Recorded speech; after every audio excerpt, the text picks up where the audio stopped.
காட்டுக்குள்ள இருந்த அம்பாளுக்காக மாத்தினா கொன்னையூர் மாரியம்மனை பத்தி தெரியுமா? பல நூறு வருஷத்துக்கு முன்னாடி இந்த பகுதியில வாழ்ந்த பெரியவர் ஒருவர் பாலை கறந்து கொண்டு போய் இந்த ஊருக்குள்ள வித்துட்டு வரத வழக்கமா வச்சிருக்காரு. இந்த பகுதியில் வாழ்ந்த மக்களை விசித்திரமான நோய்கள் தாக்க ஆரம்பிக்குது. இதனால விவசாயம் பண்ணக்கூட ஆள் இல்லாமல் விதைத்த விதையெல்லாம் கருகி போகுது. அது மட்டும் இல்லாம மழையும் பெய்யாம குடிப்பதற்கு கூட தண்ணி இல்லாம இந்த பகுதி மக்கள் ரொம்ப கஷ்டப்பட ஆரம்பிச்சிருக்காங்க. அப்போ மக்கள் எங்களோட தோல் நோய்களையும் பஞ்சம் பட்டினியையும் தீர்த்து வையமா அப்படின்னு சொல்லிட்டு அம்பால வேண்டாங்க. வழக்கம் போல பெரியவர் பாலை எடுத்துக்கிட்டு வராரு. கொன்றை மரத்துக்கிட்ட வரப்ப அந்த வேர் தடுக்கி விட்டு கீழே விழுந்து பால் எல்லாம் கொட்டி போகுது. இப்படியே தினந்தோறும் நடக்க ஆரம்பிக்குது. பெரியவர் ரொம்ப வருத்தப்பட ஆரம்பிக்கிறாரு.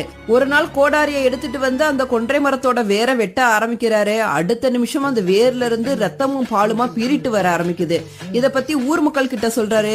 ஊர் மக்கள் எல்லாரும் ஒண்ணு சேர்ந்து வந்து அந்த இடத்த தோன்றாங்க. அப்ப அதுக்குள்ள இருந்த அழகிய திருமேனியாக அம்பாள் வெளிப்படுறா. அம்பாளை மேல எடுத்துட்டு வந்ததான் தாமதம் உடலை துளைக்கிற மாதிரி கனமழை பெய்யுது. குளங்கள் ஏரிகள் எல்லாம் நிரம்புது. பயிர்கள் எல்லாம் தழைத்து வளர ஆரம்பிக்குது. மக்களோட தோல் நோய்கள் எல்லாம் நீங்குது. அந்த அம்பாளை தொடர்ந்து வழிபட ஆரம்பிக்கிறாங்க. அந்த அம்பாள் தான் புதுக்கோட்டை மாவட்டம் பொன்னமராவதி செல்லும் வழியில் அமைந்திருக்க கொன்னையூர் மாரியம்மன்.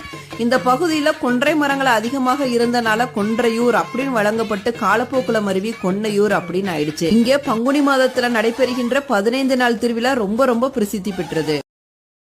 Download ShareChat.